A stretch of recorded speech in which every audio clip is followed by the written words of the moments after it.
ゴールデンフリーザ Stop it. Get some help.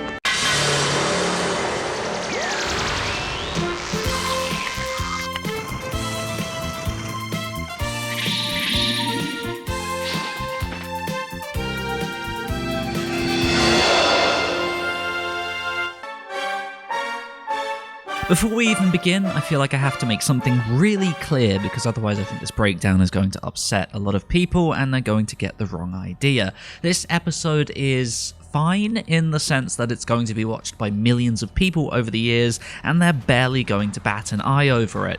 At the very worst, it was probably kind of boring and a bit of a lackluster end for Gohan, but otherwise it was okay. However, and this is what we deal with on this channel, this episode tells a very different story about Super behind the scenes, and none of it is very good. Last week's episode was a bit of a mess, and that was pretty disappointing considering where we're at in the story right now, but I kind of wrote it off because of the Christmas break alongside Toei recently moving buildings.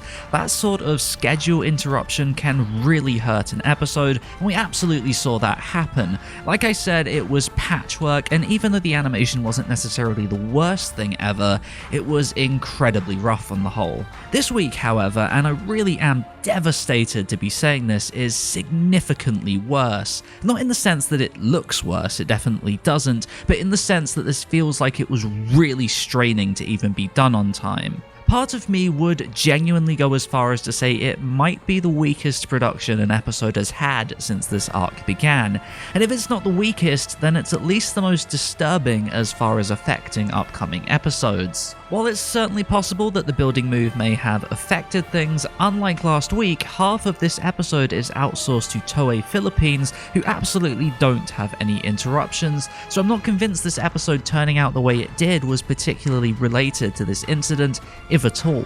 Episode 121 had 4 supervisors, 122 had 3, last week had 2 as per the norm and melted, and this week has 3 plus an assistant and barely managed to hold itself together.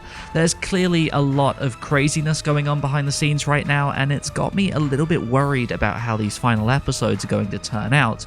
I'm sure they will deliver, but I feel like we may possibly have to sit through a string of mediocrity before the good stuff comes our way for a fleeting moment. Back to the episode at hand though, to kick things off, to really give you a sense of perspective about what this episode could have been, I want to go over the staff list and point out a few names.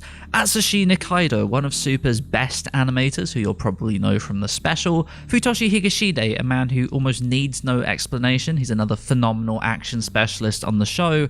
And lastly, Shuichiro Manabe, who's an assistant supervisor here, and much like Naoki Tate, he's been one of Super's go-to guys for big episodes. He can really deliver the good stuff when given the chance. The action animators are concentrated in the first half of this episode, supervised by Yoichi Onoshi, while Manabe essentially plays chief supervisor to Toei Phil's work in the second half. Both halves, however, are plagued by one thing: reused animation. We have seen reused animation so much during this tournament, and with only a few exceptions, it's not really been the most offensive thing ever.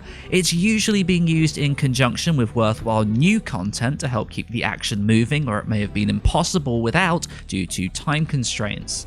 In this episode, and I think this is really what makes this so offensive to me, the reused animation is the action. It's everywhere, and it makes up the majority of the movement in this episode. Most of the new work is either comprised entirely of stills, or it's remarkably limited. There's only really one exception to that, which I'll touch on shortly. Normally, I don't bother going through everything, but I really want to hammer home just how extreme this was. We've got a reused cutaway from a Takahashi episode, alongside a whole bunch of other cutaways from a million other places. Goku's Kamehameha is from 81, Vegeta's Final Flash is from 119. Dispo vs Frieza's opening section is a mix of 102, 103, and 104. Frieza's transformation is from episode 94, Golden Frieza firing his blasts is from 121, and you get the same reuse of Dispo from 104 thrown in again. This leads into yet more reuse from 104 with Frieza blocking Dispo's attacks. Gohan's flurries are from 103 and are reused over and over, and the final moment where Frieza fires his blast and knocks Gohan and Dispo out in a big explosion is from 112. This stuff is everywhere in this episode. It is the episode, and like I said, the other content just isn't substantial enough to make up for this in any way. The vast majority of the unique contributions to this episode are just static dialogue scenes, or at best, it's posed characters in the middle of the action with the camera simply shaking around a little bit.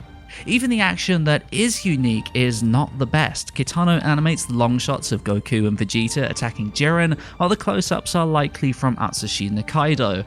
They're super limited, only comprised of a few frames, and are repeated throughout this entire section until the aforementioned reuse comes in again. The most interesting part of this episode is from Atsushi Nikaido and Shuichiro Manabe. Nikaido animates the sole bit of unique Dispo vs Frieza action in the first half, and to be fair, it's pretty good. He's got his love of smears in full glory for the long shot flurries. The bit where Dispo launches his circular attack is very nice, and it leads into a little bit of character animation as Frieza struggles with it.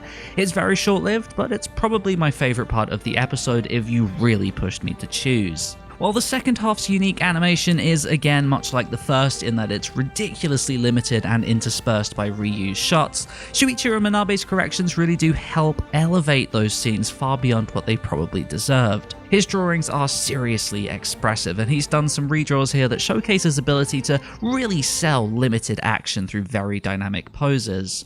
Miyuki Yokoyama's also around to help keep the drawing quality up, even if she's not necessarily animating much herself. In the first half, Miyako Tsuji, the chief animation supervisor, has corrected a huge chunk of drawings, and Yuichi Onoshi, much like I guessed in my upcoming staff video, is allowed to go unfiltered for the non-human characters, so you do get some pretty cool Frieza shots. As a result, and I did make a point to really hammer this home at the start of the video, this episode is far more polished than last week's, but of course it comes at a huge cost in that there's barely any new animation. The biggest upset, and this is probably part of the reason why I'm a little disturbed or annoyed by this episode, is the appearance of Manabe here. Manabe's the type of supervisor you really want to have all the time in the world to be up on your huge finale episodes, and I'm sure he still will be. But because he's had to come along and tidy up Toei Phil's work here, it puts him under immense time pressure for his next real episode, and that likely means it won't quite be as good as it could have been. Again, with Tate showing up last week to animate a small scene, I had similar concerns, but at least in his case, his contribution was pretty rough and small. Manabe's pretty dominant in this second half, so this was hardly an afternoon's work. I guess I'm just really confused by this episode. I don't understand why it exists in the way it does. We've got only 7 episodes of Super left now, and this is what we're seeing? It's very bizarre. I can absolutely understand sacrificing an episode here and there, but to do so during the climax of your arc in an episode where a major character goes out is just so weird. I guess I'm also a little paranoid because of how the Future Trunks arc started to fall to pieces at the end. We feel like an absolute world away from that, and I suppose we are really considering this episode doesn't visually look bad, but it's a little scary when you look behind the scenes.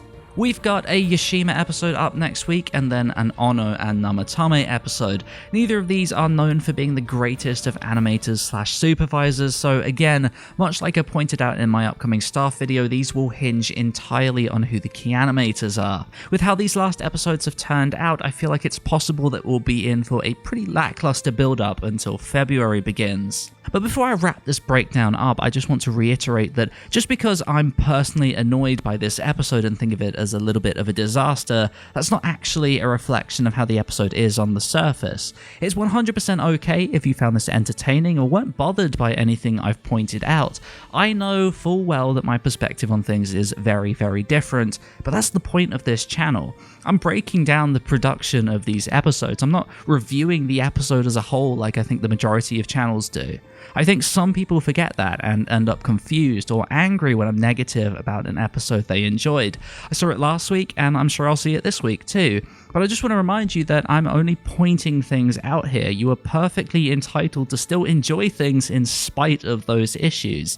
This really shouldn't need to be said, but I don't want to have yet another week of 2 different types of analysis clashing in the comments. But that is it for now. It always feels weird to say I hope you enjoyed this after speaking negatively for such a long time. So at the very least, I hope you found this interesting or insightful. Be sure to drop a like if you did, subscribe if you're new and want to keep up to date with all things Dragon Ball animation, and I will see you next time, hopefully in better spirits.